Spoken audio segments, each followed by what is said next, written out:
Hello and welcome to Castle of Horror, the show dedicated to horror movies and awesomeness.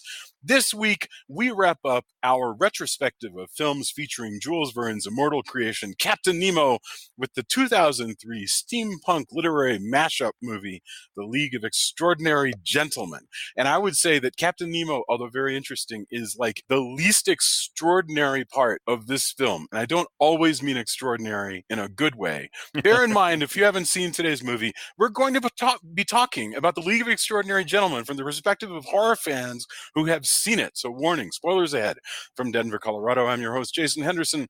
Author of this winter's Young Captain Nemo from Fiveland Friends Macmillan Books in Los Angeles. Adam Foshko has worked on some of the most successful interactive franchises of all time, whether it's Call of Duty, Destiny, Skylanders, Shrek, Transformers, or James Bond. And now, some things that I wish I could say out loud.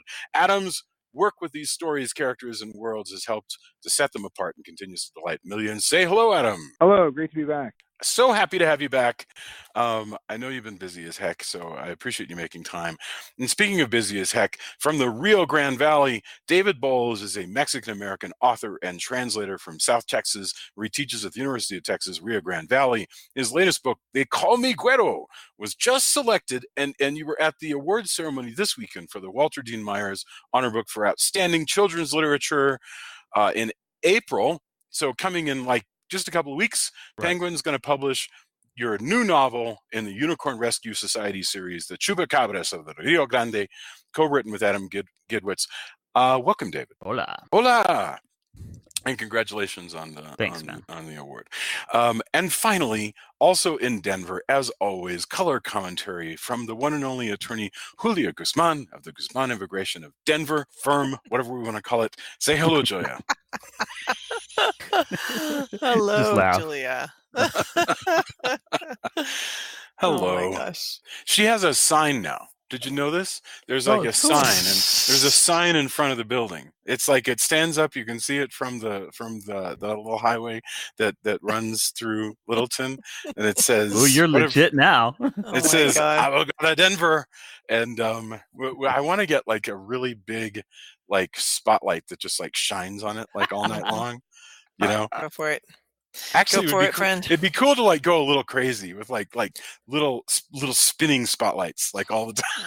You know what would be really cool is if there were like some kind of like bat signal. So there's like an immigration crisis in Denver, and like a big J gets projected to the sky, and Julia jumps out of bed, pulls on her lawyer clothes, rushes down. Wait, you're assuming that I don't sleep in my lawyer clothes? Already. Okay. All right. The League of Extraordinary Gentlemen, also promoted as LXG, is, I remember when this came out, a 2003 steampunk, diesel punk, lots of words, superhero action film. Okay, here's the thing. It's based on a comic book series that everybody respects by Alan Moore and Kevin O'Neill, directed by Stephen Norrington. It is Sean Connery's last film, and it has a pretty decent cast. Nasiruddin Shah, the very first Indian in a Western picture to play Captain Nemo. Peter Wilson. Damn good job. Oh, he's wonderful. Tony Curran, Stuart Townsend of the Vampire movie. Yes, the Vampire Lestat. Sorry, thank you very much. Shane West, Jason Fleming, and Richard Roxburgh, who played Dracula in Van Helsing. As with the comic book source, the film is like a pastiche of all these different Victorian stories, most of them more or less crossing into the Victorian era. You got stuff thrown in from Melville and Fleming and Robert Louis Stevenson and on and on. Poe, Gaston Leroux. The film grossed over 175 million worldwide, so it actually did pretty well against its budget, which was about 70 million. But it didn't go anywhere because critics didn't like it, and we're going to talk about it. But that's The League of Extraordinary Gentlemen. So let's get our opening thoughts. I'm going to do. You know what, Julia, we haven't opened with you through this entire Nemo series. So let's go Julia, David, Adam, and then I'll go. So Julia, what are your opening thoughts about League of Extraordinary Gentlemen? You know, before we saw the film this week, I thought, why does everybody hate this film? And I still think, why does everybody hate this film? I like it. I think it's fun. I like the cast. I think that it's neat looking, except for a few just super crappy computer graphic things that go on. But other than that, it's really neat. Like there's a couple little problematic things here and there, like how the hell does the Nautilus fit under Venice? But whatever. We can just kind of let those things go. Maybe it's magical and it has like trans-dimensional pocket that it goes through. But anyway, the rest, I don't have any problem with it, and it's just adequate. It's fine. It's a fine movie. It's not, it's not Oscar material, but it's good. I like it. I've had a lot of fun watching it. I love, even though Sean Connery is, questionable in terms of some of his moral and ethical choices in his life. I think he is a great actor, and he's a lot of fun to watch. It's just like I really enjoy it, and some of the action scenes are great, and I just don't see why it gets such a bad rap. So I'm curious to know what you guys will say. All right. Okay. I hope people won't be put off commenting on whatever they were going to say, given that we began with the defense of the film. And having heard that, now I kind of wish that we had the defense come after what will undoubtedly be the indictment. So No, but that was good. That was good, because then it's kind of like, okay, Julia, let's talk to you about why. Yeah. Why we hate it. David, yeah. So David, it turns to you. Opening thoughts, leave extraordinary gentlemen. Okay, so the first time I saw this film was on the heels of having like reread the graphic novel. This time I did not do that, and the movie is better as a result. Like the problem, Julia, is when you compare it to the source material, it is woefully inadequate. I mean, it's like it's so far removed from the things that make it so special, like, Mina being in charge of the League, being the one who gathers everybody together, not being a vampire, but just being like a badass in other ways. Captain Nemo being the most important member, aside from Mina, of it, and like, taking charge and giving orders, and like, not just being the guy who steps in with his fancy technology and his karate moves whenever the white characters one of them need is a white man, so we can't have that. Right, yeah, right, exactly. And so that's the problem. So seeing them demoted to these secondary roles is really kind of frustrating, especially because they also change like Quatermain's backstory, and he's not like in the comic he's like down on his luck, he's an opium addict, his life has gone to shit, and here he's just still a badass, hanging out, saving black people, and just ready to step in and save England too if he needs to. And it's just, those things are really jarring. The movie is, when you don't think about that, the movie is kind of dumb fun. Like the first half is even endearing, and the stuff between Sawyer and Quatermain, that kind of kind of father-son relationship, although it's not done very well. It's very superficial and a little like ridiculous in points, where if this guy is a member of the United States' Secret Service, he doesn't need some like old guy from Africa to teach him how to shoot a gun. Even if it's a little hokey, it's kind of endearing and fun, and you can see.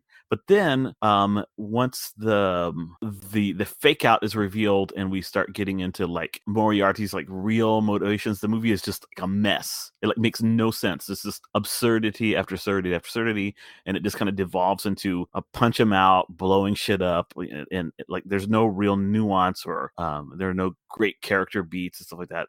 It's very, very messy, very poorly edited, in my opinion, poorly written, and it just takes the fun out of it. I really enjoyed rewatching like the first 30-40 minutes of it, and I was like, oh wow, this is better than I remember. And then I was like, oh shit, now I remember I don't like this movie, because it just falls apart. So I mean, it wasn't the end of the world. I don't feel like I need to bill Jason for $3.99.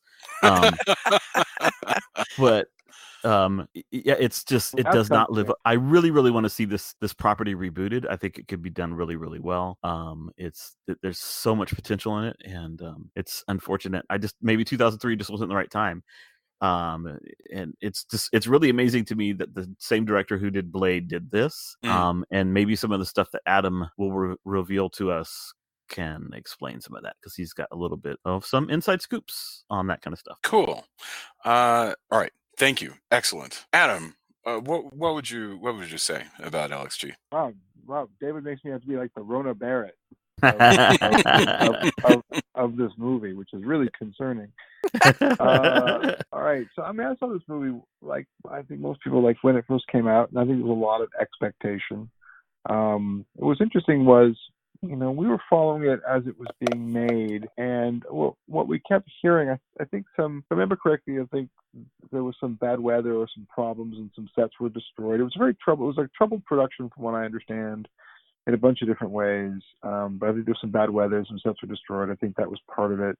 But mostly it came down to allegedly the relationship between Norrington and Connery. And I've known people who've worked with Connery before, like in the Highlander series and some other stuff. And the people have all kinds of tales. He's either the greatest guy in the world, or he's the worst guy in the world, depending on who you ask, I guess. But he's also Sean Connery. So what do you? He's Sean Connery.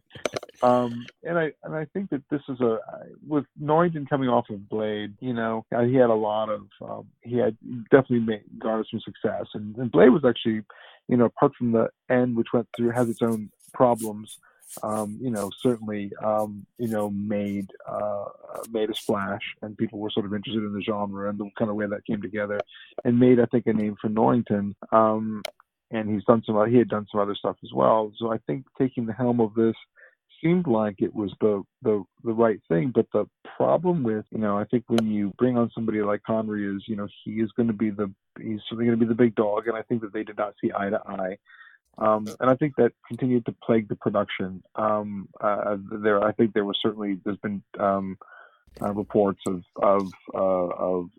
shouting matches and people them coming to blows, whether it was on the character or whatever it was. I don't exactly know, but I do know that, or at least as I understand it, that at some point during the production, if I remember correctly, Sean Connery actually took over the editorial on the picture, and took it away from Norrington, if I remember correctly.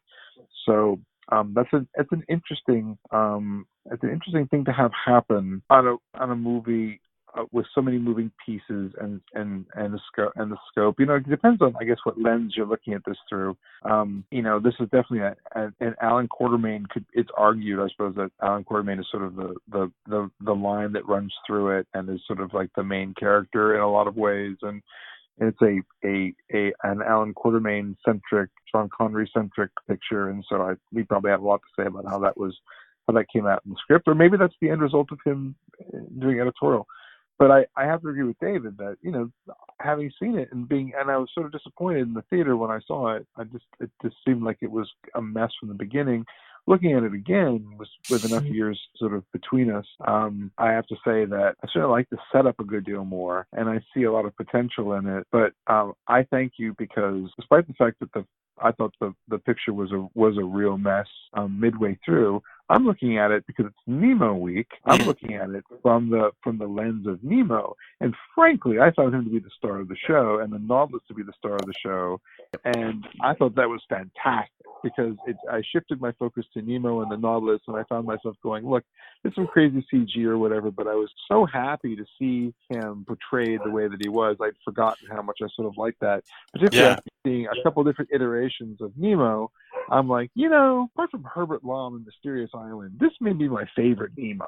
Yeah. And I'm just like, I think I'm just down with that, and I'm just gonna just call this Nemo, and that just became the lens I looked at this through, and I just waved my hands at the rest of it and went, from the Nemo and all this perspective, I was actually really happy with this, and it made the picture a good deal more watchable, while we were on the Nautilus and with Nemo. And the other stuff that kind of went this way or that, I was kind of like, it's fine.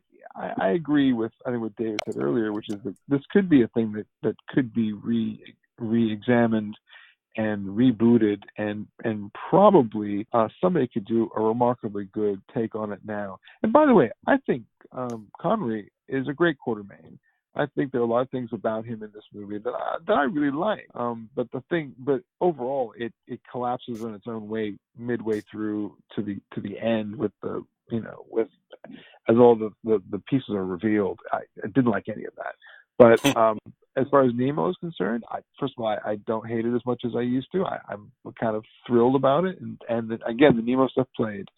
So I was happy for that. I know you're surprised to hear that because you were going to expect me to completely lambast this, but the Nemo part of it actually salvaged the picture for me. I'm not surprised at all.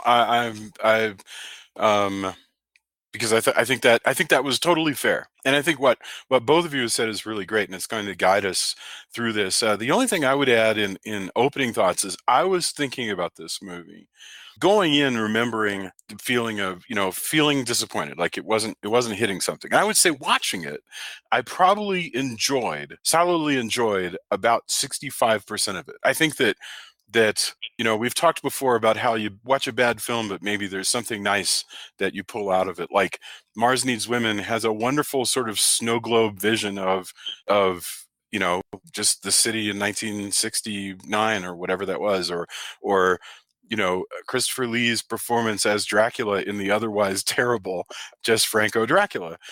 I was thinking about movies so Nemo is like that in this. Likewise, I think you guys are right that the kickoff, and that's the first thing that we'll talk about, is really pretty solid. It moves and it doesn't suck.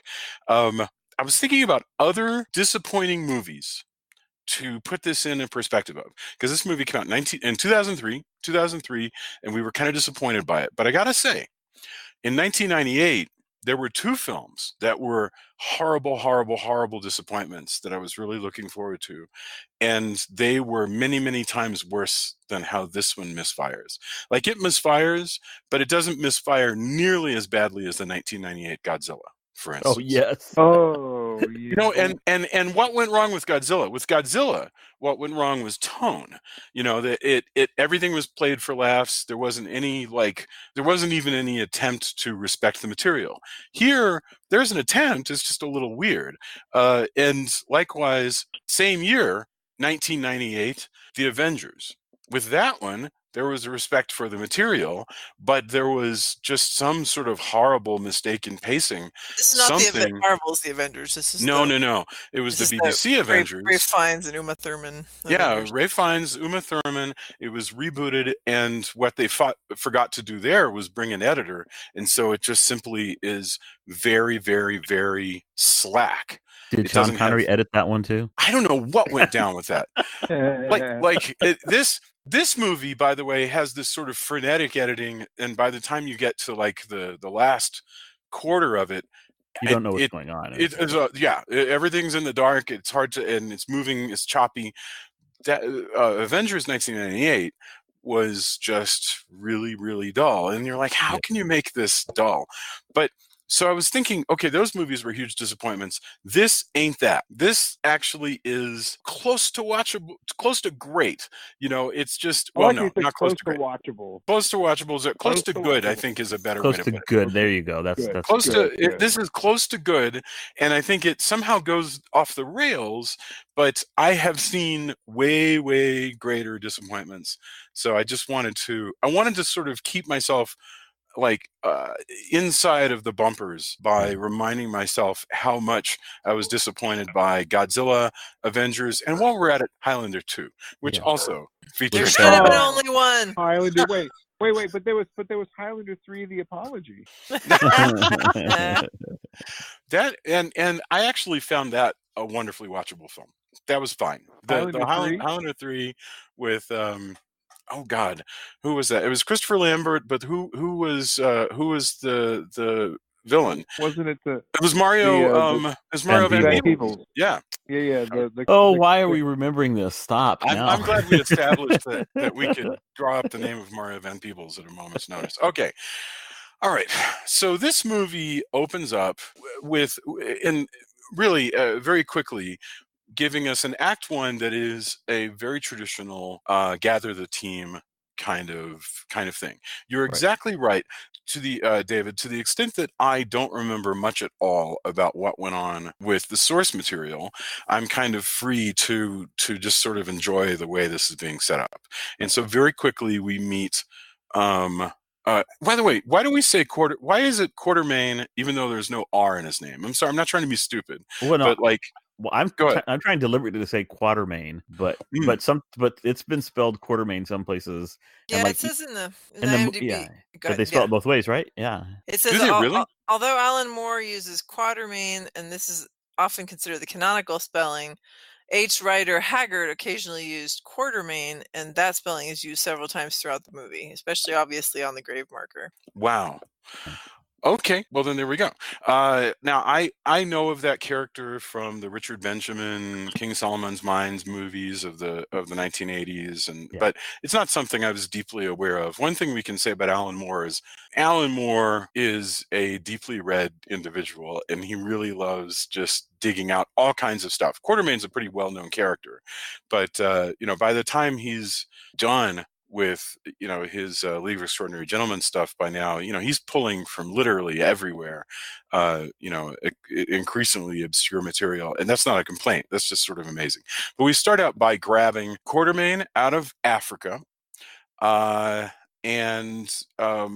which I think is a really fun scene. Yes, I hear David's point. Let's talk about that a little bit. I think you may have made it before we got into our intros, but that it's another white savior story, and for sure, there's this idea that Africa needs him, and that's why they've blessed him with they've blessed him with a protection spell or whatever. But I kind of really loved the idea that he's in his little British expats palace or whatever, and these guys show up to look for him, and other people are used to saying that I'm Spartacus. It's like, I'm Quatermain, and so he's got his buddies, but then when he actually is talking to the recruiter, who ends up, no, I won't spoil it yet. But anyway, he's talking to the recruiter, and he's talking about how, like, he's talking about how you need to be patriotic, and he's like, all hail the, or what does he say? Like, God save the Queen. Yes. God save the Queen. And he's like, God save the Queen. And everybody goes, God save the Queen. God bless her. Blah, blah, blah. And he goes, that's about as patriotic as it gets. I just got a chuckle out of that whole scene. I thought it was really funny. And then all hell breaks loose because the bad guys show up. But it's really hard not to enjoy Sean Connery being a badass. Yeah, sure. He's we've loved him in so many films. All those films echo in his performance. He's Bond. He's Indy's dad. Like, all this shit. This is resonating with us, and so you can't. I understand. Also, I mean, they spent $17 million on the guy, so centering him in the film, I get. I mean, I really do get it, and like giving him what he wanted, I get that as well. It was, that was going to be the box office draw. People are not going to come. They're not coming to see Peta, whatever her last name, who plays Mina. Peta Wilson. Although she's really, really badass and was good in the TV series. And she's good in this picture. She's really good in this picture. Yeah. I mean, frankly, nearly everybody is. Although, I mean, I guess not the Phantom / Moriarty character. I just blew up Julia's. I could have done it. It was going to be spoiled. That's part of where, like, the thing begins to jump the rails a little bit, and you're going to go, doesn't really hold up as well. No, and like his motivations are just bizarre. I mean, they're like it's not a really well thought out, like, evil plot. And granted, you don't need to have a really good. I mean, some of the Marvel evil plots are just like take over the world or whatever. But but then you get the character bits in the battles better. And, yes, I don't know. Yeah. Well, I mean, I enjoy. Well, in fact, I want to go ahead, Joy. Oh, I was just gonna say, I enjoy all of the what's the Matt Damon series? That's the action movies. The Bourne series, right? The Bourne Identity and the Bourne series. I don't remember the plot of any of them, not one.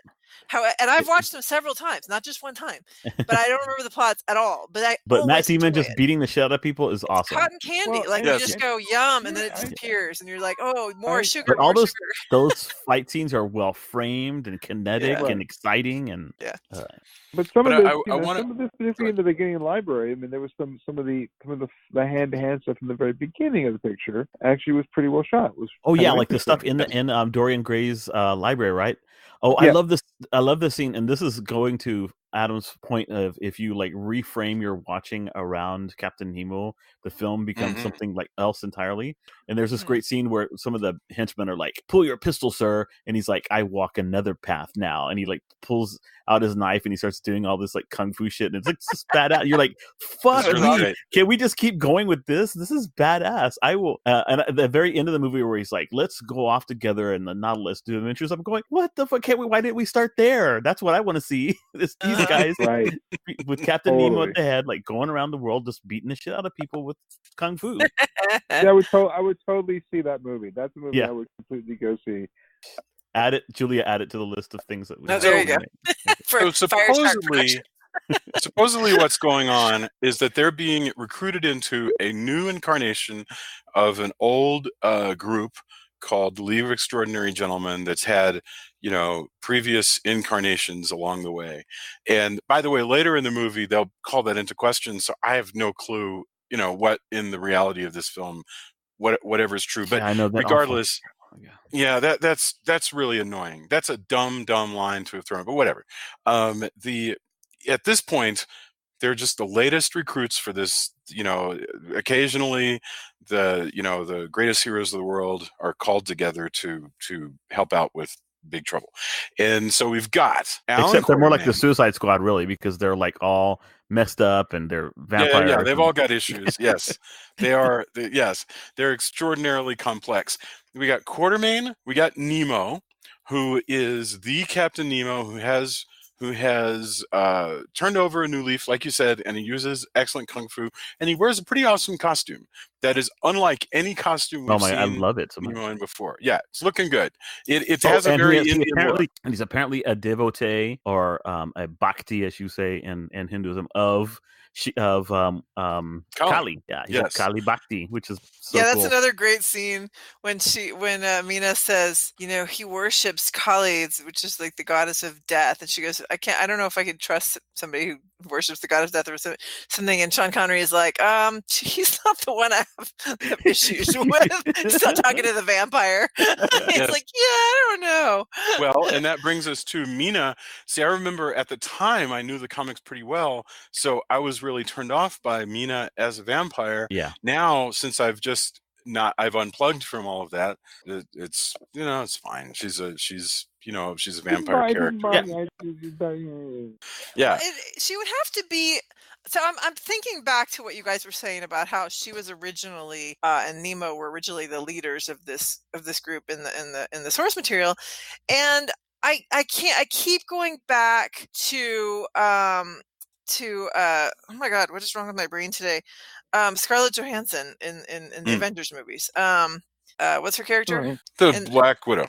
The Black Widow. I keep going back to the Black Widow. How she's the only one who doesn't really have any magic thing. She only has her gun and her badass fighting skills. And so I'm thinking, okay, if you are going to have Mina not be a vampire, she's got to be Black Widow. She has to be like incredibly badass. You know what I mean? Like, and that would so I think it's a tough sell unless you can, I don't think they were going to put the energy into having her be that. So I don't know. I think it was better just to have her be a vampire because then she's immortal. Whereas if she's just a human woman who's awesome, then it's going to take a lot in the of source selling. material. In the source material, she basically is M. She is a government official who is going around gathering up these people to fight. So I mean, they've split that role into two and then made him like a double agent. I think they wanted to have a more actiony female character here. I think having the vampire in there probably struck them as pretty novel. Yeah, I didn't mind it too much. It makes perfect sense that after the events of the novel that you could imagine her succumbing to vampirism. There's like a logical strain there. I bought that. It's fine. I just wish she'd been given a little more.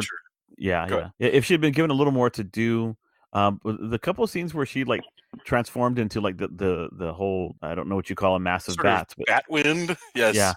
Yeah. Those were fun. Yeah. There's all that. But I mean, you did need someone that such as Dorian Gray. So you need someone who's on the scale. Oh yeah, just a little bit less human and potentially not immortal, but sort of in that same category where you go, okay. Yeah. So speaking of Dorian Gray, he's that's his thing. He's an immortal, and I guess by being an immortal along the way, he's learned to fight and do other useful things. And he's extra. I mean, to be honest with you, Dorian Gray, I was not that interested in this character, and I think it's probably because there's frankly just not much. Yeah, and his power is no one can kill him. That's right. it. Right? and he's snarky and kind of gay, and it's his power, right? He's pretty. Sure. He's pretty. He's eye candy. He's the eye candy of the group. So there's and he's also a character that was not in the original, as obviously Tom Sawyer was not either. So Tom Sawyer, I like as an ad. To be honest with you, I do. I enjoyed it this time. The first time it was jarring, but I actually liked him. I was like, oh yeah. Yeah, the idea was that Americans wouldn't watch it if there wasn't an American in it. Which is probably right. Yeah. I have no idea, but I liked him. I mean, it was really literally one of those things where that's a completely made up ad, but it turns out to be it was fine. It was totally fine with me to add him in. So then you've got ways of bouncing these characters off of them. They're like, okay, so Dorian and Sawyer are both going to be hot for Mina. Quartermain's going to have his father-son thing with Sawyer.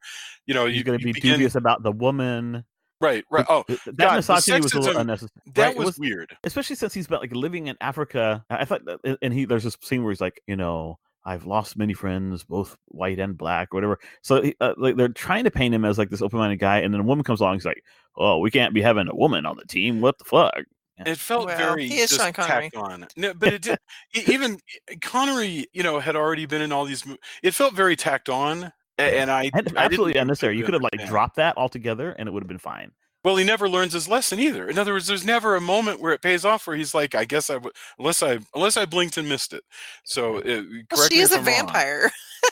My point is, there was never a moment where he was like, I don't know. I missed. Vampires are okay with me. It would have been better. It would have been better if he'd been like, "Oh yeah, woman. I think that's fantastic. I fought alongside women," and then he finds out she's a vampire. He's like, "Wait, vampires? No, fuck. That's where I draw the line. I am not." Yeah, his lines about I don't want women. Blah blah blah. It's just so tacky, and I'm not saying this because I'm offended by the concept, because characters in the past are going to believe what they believe. But the thing is, it feels very sort of like the whole script just grinds to a halt for him to say some like cheesy, I don't want a woman coming along.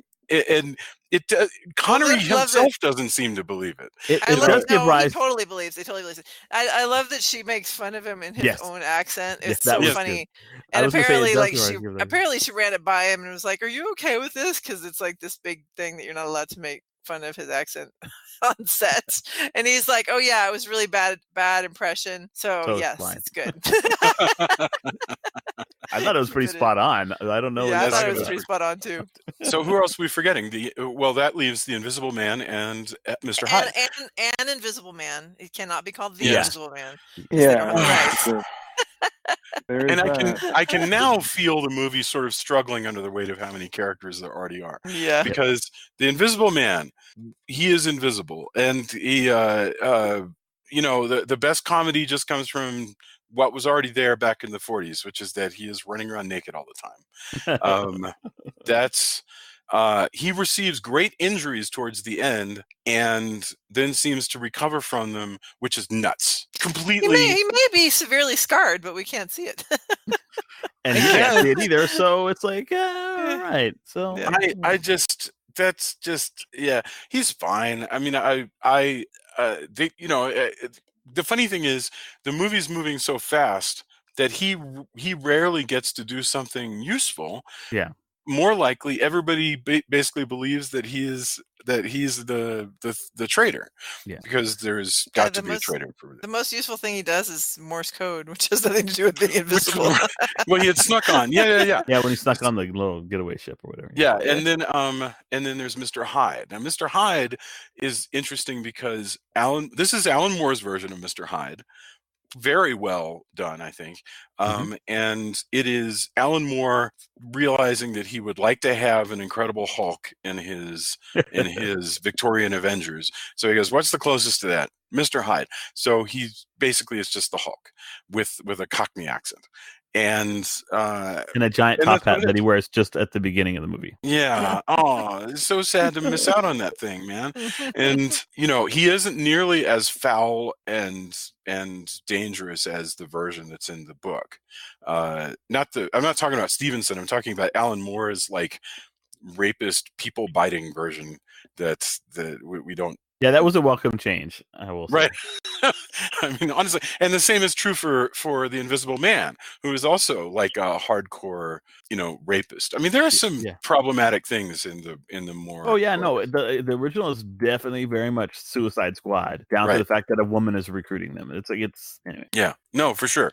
I thought it was interesting, and Julia pointed this out, that the Avengers then borrows a lot of Jekyll Hyde stuff. The movie I'm talking about now about the Marvel Avengers borrows a lot of Jekyll and Hyde stuff, so it's come full circle. Where especially like in this last movie in the Infinity War, it's like this whole business of oh, come on, we need your friend. Like Tony Stark's like, is your friend going to come out and join us because we could use him? And it's like, well, never mind, then you're useless to me. And he kind of poofs him through the one of the little windows that Doctor Strange creates. But that's the same thing here. It's like, what? You're not good to it. You're no good to us if you're not going to let your friend out. Yes. Yeah. Because that's something that Dorian says. Yes. Mm-hmm. The plot, so far it's all good. The people meet. They're recruited by a guy called M. Sweet. Okay, fine. And they immediately go to pick up Dorian Gray, and they have their first fight with the giant coat-wearing dude called the Phantom, who is kind of like the Phantom of the Opera, but he's wearing a big coat like Rasputin, and he has and whatever he wants to start. He looks more like Genghis Khan than anything else. Who knows? And you end up being punished for guessing at it, because later on it's going to turn out to be a complete disguise anyway. But this is still a pretty good fight scene. Where they first meet the Phantom and his army while they're recruiting Dorian Gray. Tom Sawyer joins in this fight, and so that by the time that fight is over, the Phantom just plumb leaves. Sean Connery says, and it's really nice, and you feel like the movie's moving. He goes, "Then the League is set," and so we've got our League. And then work that in, huh? No, you haven't heard. Jason used to do the best Sean Connery impression. I don't think he's practiced it in a while. No, but it was really quite perfect. I apologize. You can't hear that guy's voice without trying. But the thing is, the plot though now begin. They immediately head out, I believe, now towards. They got to go get Jekyll, and then they head out towards Venice, because they think that the Phantom is going to hit this conference in Venice. And I have to tell you that this is the moment, and it's about, I don't know, is it halfway through the movie, where the movie just, I can be not taken out of a film by one or two things that don't really make sense, or that I got to go, oh, that whatever. I get it, but this one is just starts stacking thing upon thing upon thing, right about here when they get to Venice, and it really begins to. I'm not enjoying it anymore, and those include the ridiculous lack of proportion on the Nautilus, such that it's impossible to tell how big it is relative to the places or the people standing around it. Although I like that it has ballistic missiles. The same thing with the damn car. Nemo has a wonderful convertible, but when Tom Sawyer starts driving it through the streets of Venice, there's no way he could turn that vehicle on those streets. He flips it over at one point. It's a convertible. He doesn't. But he's fine. He's not injured at all.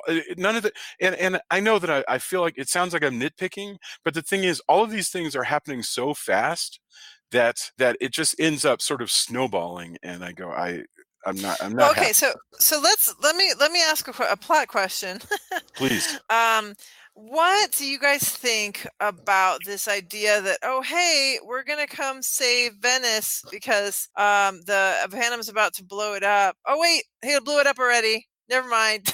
I was just like, so we're not going to save Venice. We're just going to save like maybe a third of Venice by trying to, like you said, use the ballistic missile to stop the domino effect of destroying all of Venice. So maybe like a little bit of, so Venice still stands, except not the St. Peter's Square, whatever it's called. It's a weird. Yeah, and so the other thing is they're going down the canal and they go right past all the underwater bombs, and this super advanced ship that has solar, Oh my God, technology and all that stuff cannot detect that there are a bunch of fucking bombs right underneath them as they're going over it. And so, like, I was like, Nemo, what's distracting you from your bad acidry? I mean, come on.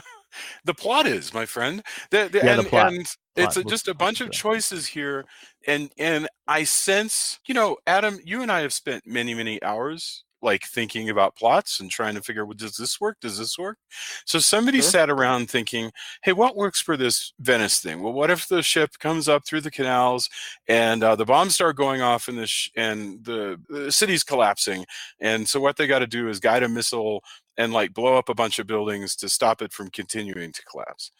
Right. I just can't imagine that that's a good idea. I'm sure somebody was like, it's that whole bit where you create a fire break by, by basically, just, somebody said, this would be great. It'll be a ticking clock, and, that is probably what it was. It'll be a great action moment, and it'll be a will they, won't they kind of thing. And I'm sure it was, it may have come from the right place, but like it what it's like in the room. You have these things where you go, that sounds like it'll be great. But when you get it onto the page, I've not actually read the script. I kind of want to go back to kind of see what there's the script part of it, and then there's the actual, how it comes together. Not only once it's been shot, but when it's cut together and you see it in the final product, you go, oh, and it either works or it doesn't. I mean, you can it's all suspension of disbelief. It doesn't have to make perfect sense.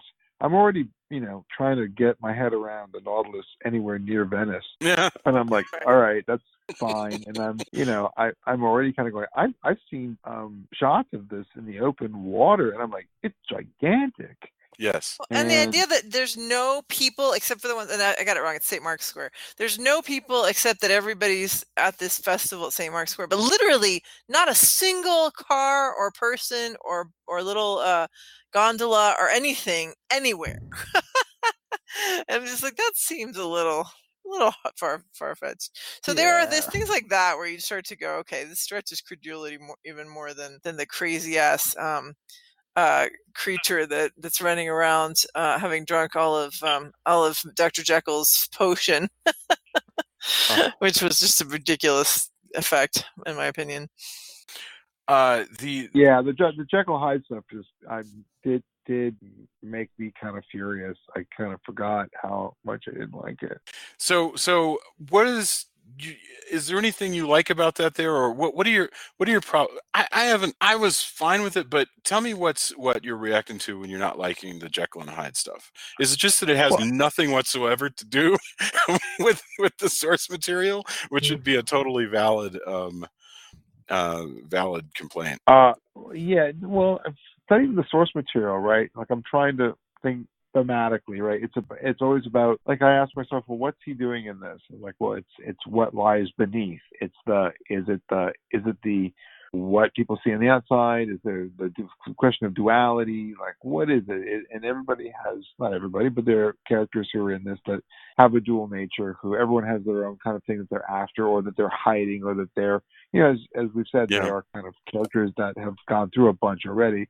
And clearly some have their own motivations. And you go, all right, well, maybe that's part of what this was about, to want to include, the Jekyll Hyde thing.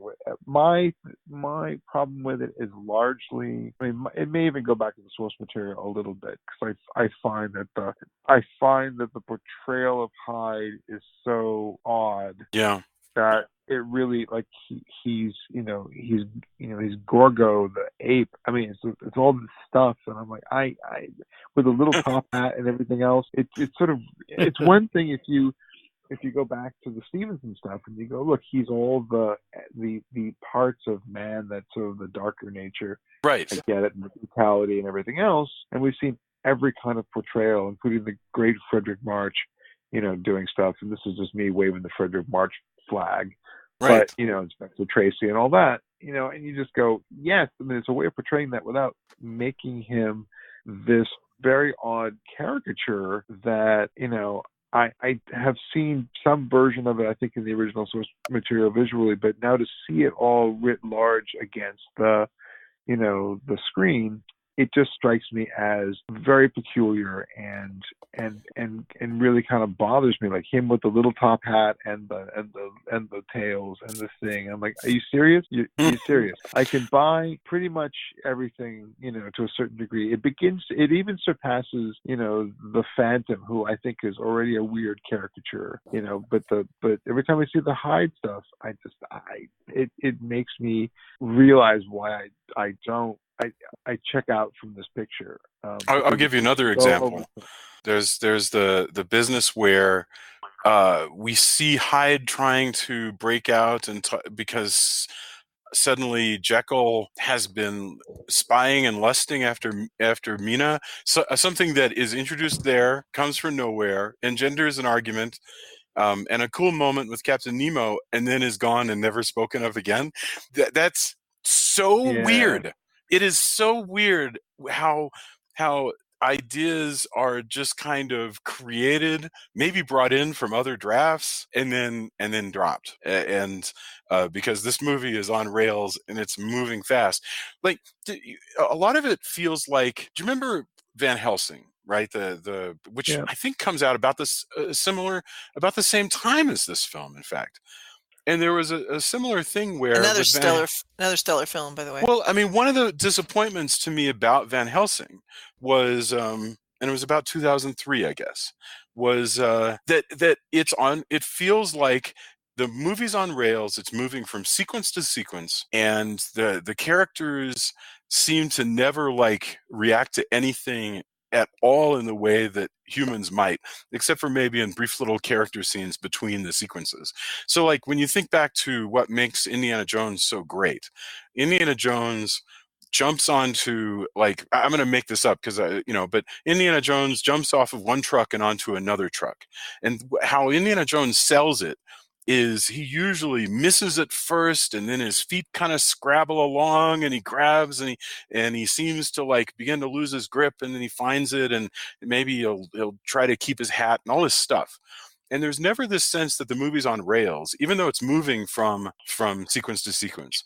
But that's not true of things like Van Helsing and League of Extraordinary Gentlemen, where it feels so much like you're watching play a perfect video game with literally no, mishaps. So there's never a feeling of I don't know, human frailty. Maybe that's a stupid thing for me to ask for, but the point is it makes me not quite believe what I'm watching, which is strangely more necessary in a film with, a giant ape man and all this stuff. So they're throwing in these little character bits, but they're all just sort of gosh, I feel like we kind of need a character bit here.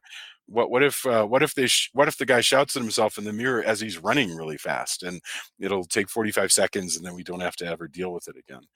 I actually really like the bit of Jekyll and Hyde talking to each other in the mirror. I think that's really clever. Yeah, okay. I like it. I think it works. All right. Is it this after Lord of the Rings? So Gollum has already done this. I don't remember. Yeah. Yep. It would be. I don't remember. It would be because that's why Sean Connery took this part, because he kept turning down parts in films he didn't understand. So he's like, "Fine, I'll do it." And he finally he read the script. He's like, "I don't understand it. Maybe it's just that Gandalf. Maybe it's good." And, no, that's really funny. Sorry. Bad call, dude. That's taken Gandalf. Can you imagine how different that would have been? To fly you fools. He'd be a very strange Gandalf. Here, Jason, try to say "fly you fools" in a Sean Connery voice. Fly you fools. Yes. Oh my God, the movie would have flopped. Yep.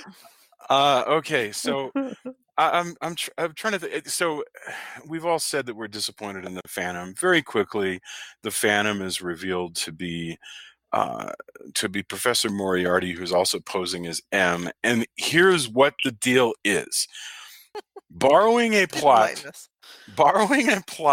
from DC Comics, Moriarty has created a fake plot to destroy the world, whatever, so that he could gather the most famous adventurers and steal their powers in order to create a new threat of his own against the universe, so that he will have access to make many fake Nautilus, many copy Nautiluses, warriors with the hide dude, oh my stuff. god. Yes. Having it spelled out like that, it's worse than like it was in the movie. That's the movie, I can just like, I don't get it. I don't understand what's going on. I'm not gonna pay any attention. La la la la. Yeah, so there you go. But now you're spelling it out. I'm going. That's his plan. I don't know what. And this is Moriarty. This is the most brilliant man on the face of the earth. Like, this is the Napoleon of crime, and that's his plan. Yes, he's gonna make a Mazo, basically. Which is the Justice League robot that has the powers of all the Justice League. Oh yeah. This is a crazy idea, but what it really means is that there's a big fight in a factory around a bunch of Nautiluses under construction, with a bunch of people with hide powers and invisible man powers. And that's it. I should mention really quickly that there is a neat moment that I really enjoy. This is another one of those where they get the Nautilus running again, and they head off across a big map. Anything where our characters cross a map makes me happy, So It's the equivalent of needing a montage. You need a map. I want to see a map, and I don't remember if you actually get the dotted lines or if that was just in my head. But it's kind of a dotted line thing, a little bit, or at least a solid line. You got the impression, yes. Thank God. See, I love that stuff. I'm totally, So the only bad thing about that scene is that it's also where Quartermain is like, "Good job, guys! You fixed the boat up," and everybody's like, well, I mean, I'm thinking to myself, motherfucker, it ain't your boat. What are you thanking people for? No, you're right. You're totally. Where's Nemo? Right. Nemo should walk up to him and say, "Dude, sit down, shut the fuck up. I will thank my people for fixing my boat." Or shouldn't you be thanking me since I am the captain? Yeah, exactly. Yeah. By the way, this Nautilus, just so we understand, this Nautilus is like the size of an aircraft carrier. It's like it fits neatly under Venice. Yes. Nicely. It's an alternate universe Venice. Pocket. Just a transdimensional pocket. It is an alternate universe Venice. I think that's the best way that we can describe it. Like the Alaska, right, which is an Ohio class submarine in the United States Navy, is under. I'm looking it up now. It's 560 feet long. This thing looks, I swear to God, about 900 or 1,000 feet long. Yeah. I mean, there's a great scene where Ishmael. I love that his second in command is Ishmael from Moby Dick. Ishmael's like, Captain, we really can't advance any further, or we're going to cause the very destruction. We're trying to stop. It doesn't say that, but it's you kind of like tell them, we can't advance any further, and they're almost ripping a bridge to shreds. No, it's nuts. It's just truly nuts. Yeah, and by the way, while we're on the subject of Ishmael, wouldn't Billy Budd be a much better character to bring in? I mean, seriously, wouldn't Billy Budd be a better character if you're gonna rip something out of Melville? Why Ishmael? Because it could be a clever line. I felt bad about Ishmael. They're probably gonna save him because you know how they had saved all these characters for this supposed sequel that they were gonna make. Just all these other characters that they're like, okay, we'll save that one, and there's pictures of them on the walls and stuff. Does Ebenezer Scrooge ever make his way into any of these? I don't know. I've been reading over the summaries of the subsequent volumes, because I only read that first one, never read any other, and now I really want to read them, especially since just a couple of years ago there is a nice 200 something page graphic novel set in this universe that's about Captain Nemo's daughter taking over the Nautilus and going on adventures over the course of 50 years, something like that. It sounds really cool. I have no clue. It does sound cool. I cannot read that.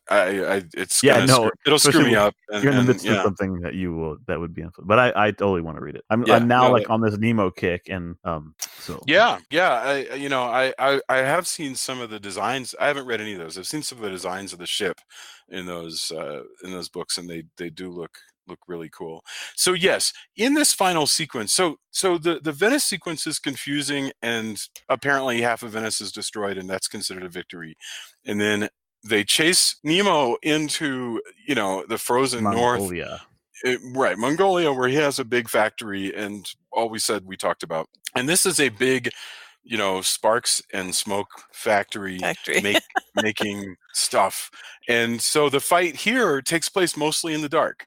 There's one good character scene, which is when the tiger comes out to face Sean Connery when he's sitting. This is a quiet. So Sean Connery, if it's true what you're saying, Adam, where Sean Connery takes over editing, he does give himself the only scenes that make sense to Sean Connery, and because he's sitting there, he's standing guard, and a tiger comes out and then runs away. That makes sense to Sean Connery, and it even makes sense to us.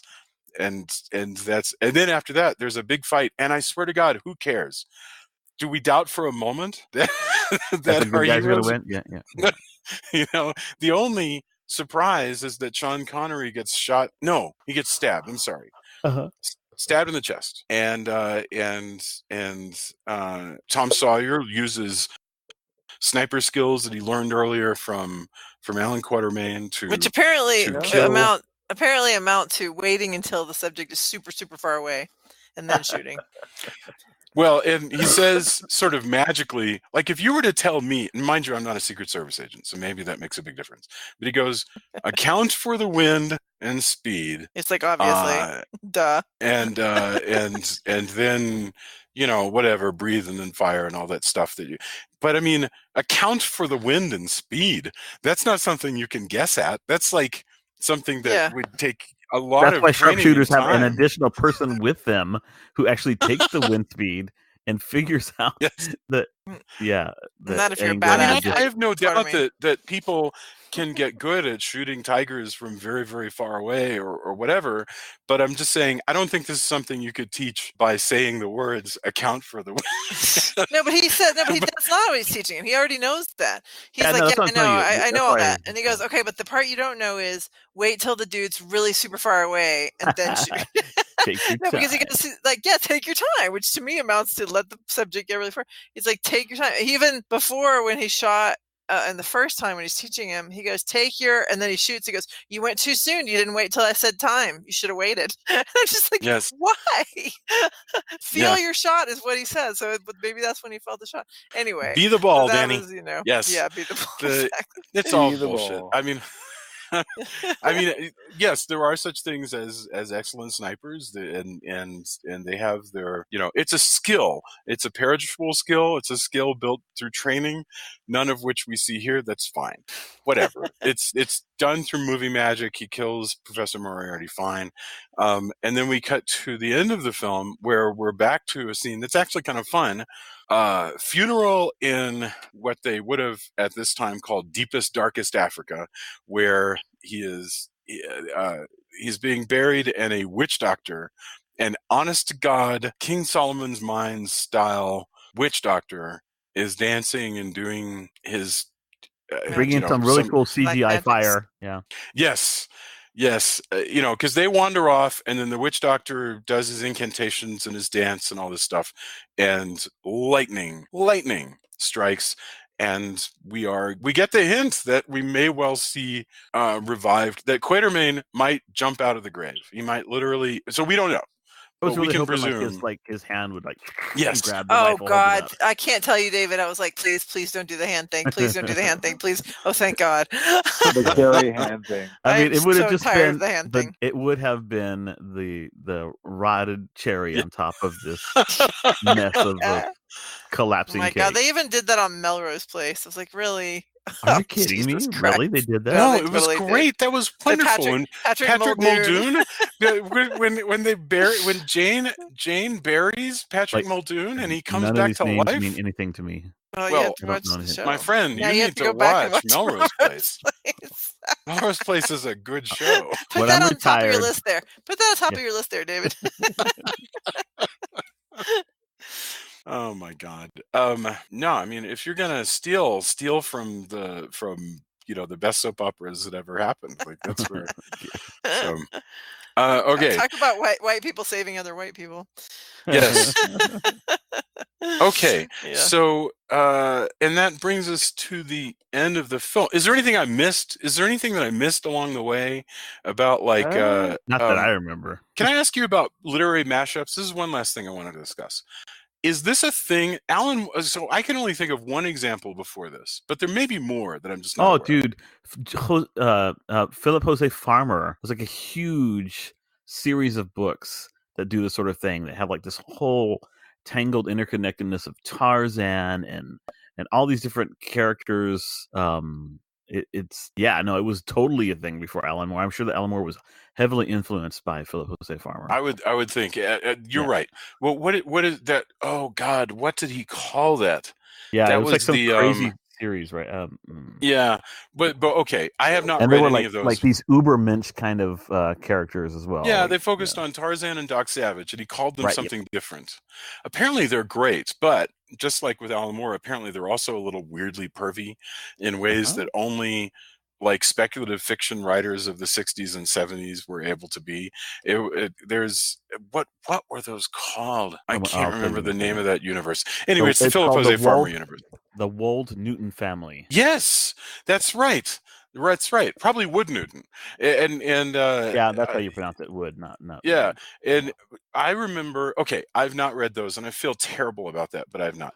And the thing is, a lot of them are not available. Like, you can't get his Tarzan books, except you can get used copies and stuff like that. But I don't think they're available on Kindle. And so that's really strange. That Farmer is not well served by the Kindle today. Murder by Death on TV. No, it wasn't on TV. This was actually a theatrical film with Truman Capote. Was really good.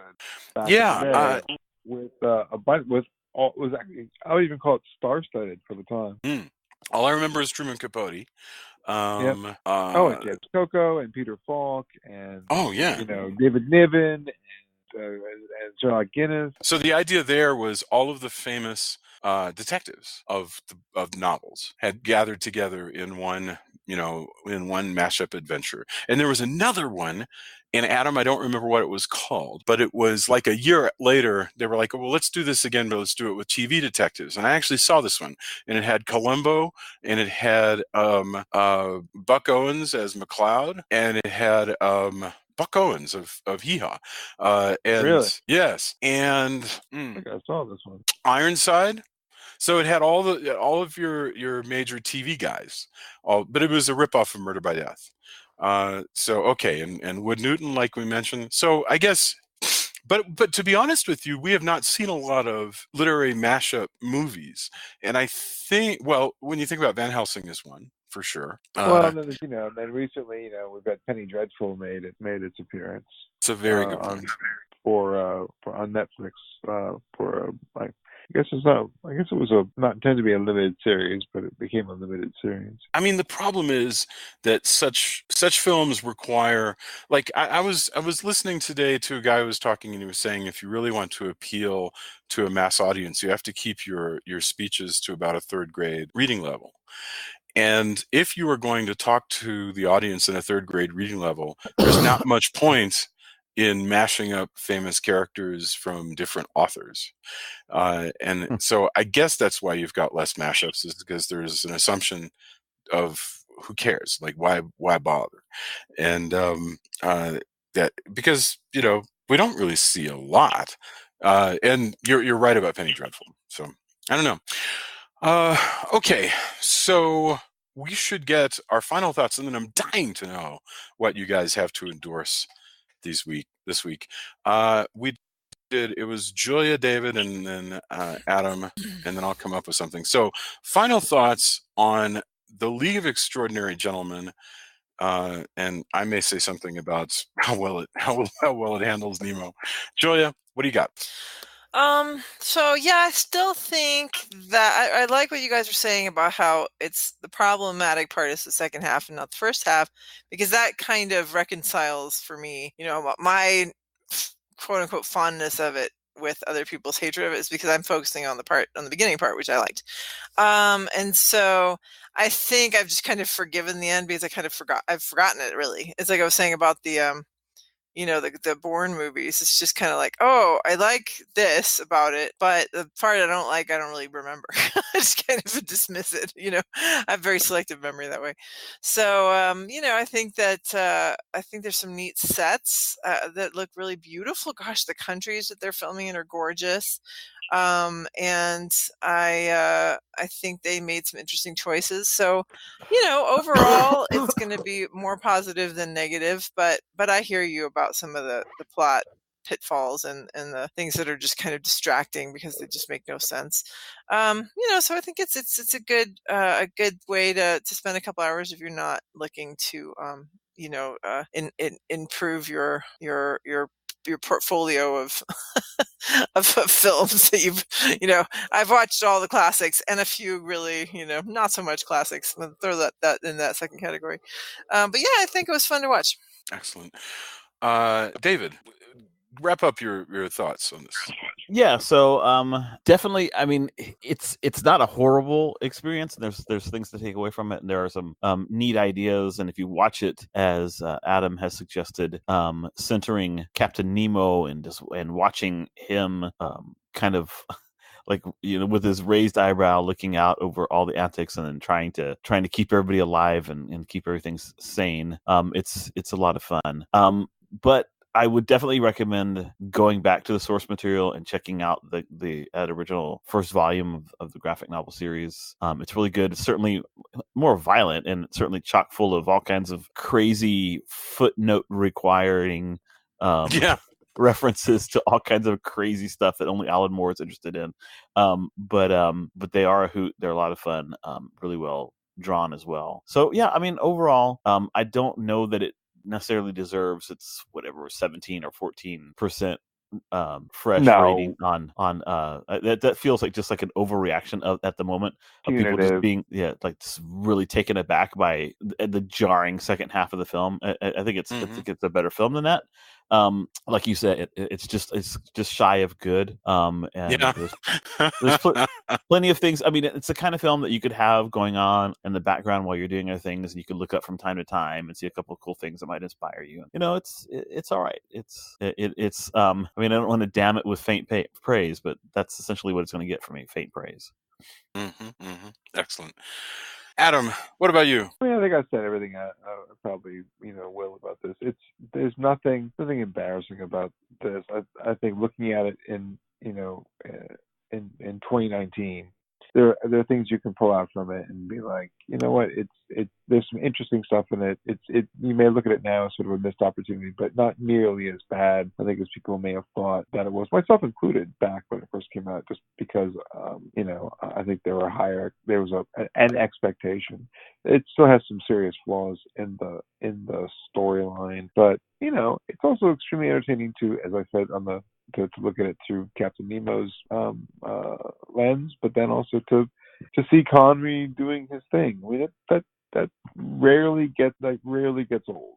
There's a certain I guess there's a weird nostalgia thing you can sort of look at and sort of enjoy it. So I found it to be joy. I would not have picked it up again, I think, and I did not think about it in the context of the original material. I just looked at it just purely as a picture, and it definitely had its problems, but you can also just have it on, and it's not nearly as, we've seen much worse stuff. Oh yes. So there's stuff that's so bad that it's great, and this is the problem with it, doesn't quite go around the bend on that. It becomes perplexing. You're like, I don't know why the choice in this, or why it was cut this way, or what happened with the story here. But generally speaking, if you look at it now, I'm not looking at it in early 2000s dollars, but they didn't actually spend all that much money on it comparatively. When we're used to seeing, you brought up Godzilla, which was like $180 million picture, whatever it was, and you look like, wow, we've seen people spend 2 or 3 times as much for a lesser picture. So all in all, pound for pound, and it's extremely inventive. The germ of what Moore created, I think, carried over and still became compelling and interesting and worth watching. In a lot of ways, I really would like it if somebody thought about this some and reimagined it. It seems like it could be done today in a different way. I like the mashup idea. I like those elements. I think I always have. This is one of the a pretty good expression of it. I think it's funny you mentioned Murder by Death. I think that's possibly one of my favorite movies of that type, of that kind. And I saw it when I was really young, and it made quite an impression on me. This is just a rollicking, kind of mashup, which I still find entertaining. So that's what I got. That's really wonderful. I come away in the same way of plucking Christopher Lee out of the Franco Dracula and being pleased that the movie exists because of that. Two good things here. Nemo's really good. One of the best Nemos, short of James Mason and Herbert Lom. And he's a very different version from both of those. He's a fast-moving, knife-wielding, kung fu fighting guy. He's much more ethnically correct for the source. So that's all great. And he has a heck of a Nautilus, and it's a different vision of the Nautilus, even though the actual people making the film, the designers have come up with something really great. The guys who are taking care of the logistics of the film haven't really thought about how it fits, whatever. And it's great to see Sean Connery in this role, because he brings a great deal of physicality to it. The guy punches like he looks like he knows how to punch, and he's always believable in this. Well, and you said he was a boxer, so yeah. Apparently, he was a boxer as a young man, and that leads there to be a certain sort of just comfort with moving his arms and moving his body. That's just sort of the kind of thing that he was good at, and then Connery. Not very old at this point, something like, what did you say, like 77, 78? 72. Yeah. And he decided, I quit. Well, apparently this film did it for him. He was like, no, this was just too not fun. It was not fun. But you know what? Lots and lots of people say that. It just depends. Like Anthony Hopkins has quit like more times than Kiss. I mean, he just keeps like retiring and then coming back. But Connery appeared to have meant it, and so good for him, man. I mean, what else do you want to do? So, but those are the two things that I would take away. The film's a mess. So I can't wait for people to discuss it with us on the Facebook page and let us know if we've been ridiculously kind to it or ridiculously unkind. I find that one hard to believe, but we will find out. I'm dying to know what you guys might have to endorse, if anything. I don't know. Well, you'll have to let us know. So I'll start with Julia. Same way. Julia, David, Adam. Julia, do you have anything to endorse? Well, I'm just coming back around for one last time to something I've endorsed several times now, which is Crazy Ex-Girlfriend. It's the series finale is coming up, and it's just been a really fun ride. I just love that show. So if you didn't catch it in its first time around, go back and watch them. If you're watching it, do tune into these last couple episodes. Watch the one from last week, and then the one coming up is the series finale, and then they're going to have a live show apparently afterward, or at least it was live in front of an audience at that time. I don't know if I'm assuming they already did it because they were showing like a clip from it, but maybe that was a rehearsal type of thing. But anyway, so that's going to be fun to watch as well. So it's just such so a good show. Clever and fun and fresh, and so I'm gonna miss it a lot. A lot of my shows that I like are going away, but this one's going away right now, whereas some of the other ones they're entering their last season. So I'm looking for new stuff to add, I think, after this year, because I feel like I've kind of run out of things that I love. So yep. Understood. David, what about you? Well, a couple of series on the streaming stuff. So YouTube Premium has this. I was like fishing around in it when I was sitting at an airport trying to find something to watch, and there's a series called Wayne. And it's just, imagine that Dirty Harry were like a 16-year-old boy from some like town in Massachusetts who just couldn't put up with bullies, stuff like that, and goes around with a hammer and trying to solve problems for people, and then has to go on the run when his father dies of cancer, and he goes off in search of his dad's Trans Am that his mother and her lover took when they left many years before. So it's actually a really, really great, super violent, super profanity laden, but very sweet, very endearing series with some incredible acting, and so I'm just really, really surprised at how good it is. And I blew through. They're like 30-minute episodes, and there's 10 of them. I blew through them. They're really good. And then along the same lines in terms of like full of humor and vulgarity and violence is the third season of Santa Clarita Diet of Santa Clarita, La Dieta de Santa Clarita, which interestingly is one of the filming locations for this film. Yeah, an interesting connection there. Is out, and that series just like it touches all the sweet spots for me. I just love the series to death. It is so absurd and so funny and so violent and so bloody. It's hilarious. Then I was thinking, since we talked about Philip Jose Farmer, when I was a kid, I was like a huge Tarzan and Doc Savage fan.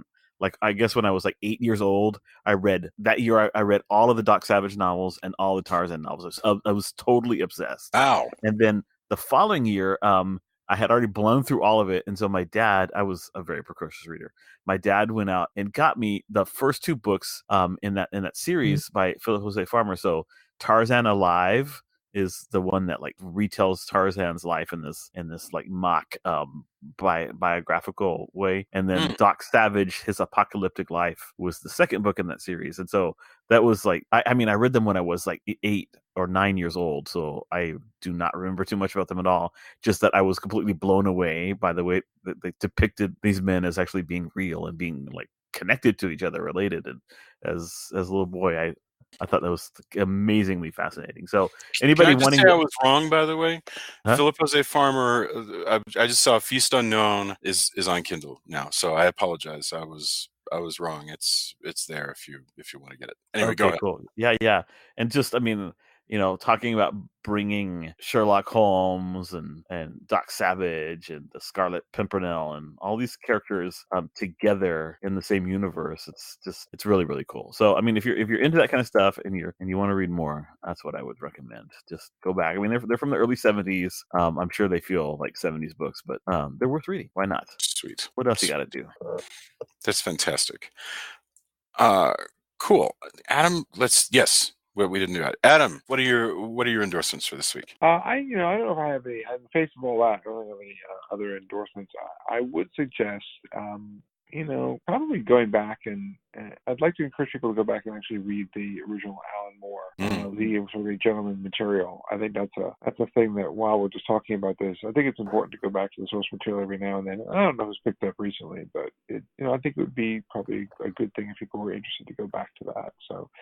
I'm just going to suggest that. I mean, I'm probably going to go back and reread that myself a bit, but I would encourage that because it really was innovative and interesting and groundbreaking in a lot of ways. So I'm just going to throw that out there. Wonderful. That's fantastic. Yeah, and I would definitely want to go back and read the first one. I'm not going to read the other ones because I don't want to be influenced by them. But yeah, that first book, my God, it was fantastic. So yes, I have one thing, and that is my teenage daughter recommended to me a web series. One of my teenage daughters recommended the web series Edgar Allan Poe's Murder Mystery Dinner Party. And let me say that again, Edgar Allan Poe's Murder Mystery Dinner Party, which is also a mashup. It's a series of a handful, 7 or 10 episodes on YouTube. And basically, Edgar Allan Poe played here as the most normal person of the group, although kind of a lonely guy who lives with a ghost called Lenore. He has every great writer of his era, and really a little beyond that, over for a dinner party. And including Agatha Christie, who is late because the plot actually mirrors an Agatha Christie novel, because somebody is killing the great novelists of the world, and there's Ernest Hemingway, and there's George Sand, and George Eliot, and on and on, and one of the Brontes, and so on. Fantastic, just like a really. Not Dorian Gray, Oliver Wilde. It's funny, it's clever, it rewards you to be a little familiar with the writers so that you get all the jokes. It's nice. I was so impressed by this thing. And it's called Ed. And if you've already seen it, because it's like several months old, then I apologize. Edgar Allan Poe's Murder Mystery Dinner Party. Can't go wrong. Have your own dinner party and watch it. So there we go. And that's the end of our Captain Nemo series. And how strange it was. I'm so excited. We watched some really wild stuff. I think the last time that somebody did a podcast discussion of Captain Nemo and the Underwater City, actually, I dare say that may well have been the only podcast discussion ever of Captain Nemo and the Underwater City. So I'm really thrilled. Yeah, I think that's a good bet. I could be wrong. There's a lot of podcasts out there. So maybe the Robert Ryan loving podcasts of the planet have already done it. Thank you, everybody. Come to the Facebook page. Let us know what you think. Tell your friends.